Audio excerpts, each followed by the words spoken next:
To make the supplì, we need the rice to be cold. Here you will mix your water with your yeast and 5 grams of this yeast.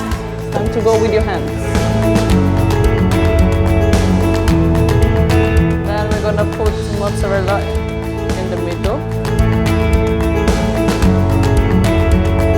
It's okay if it's not perfect because it's gonna go in again.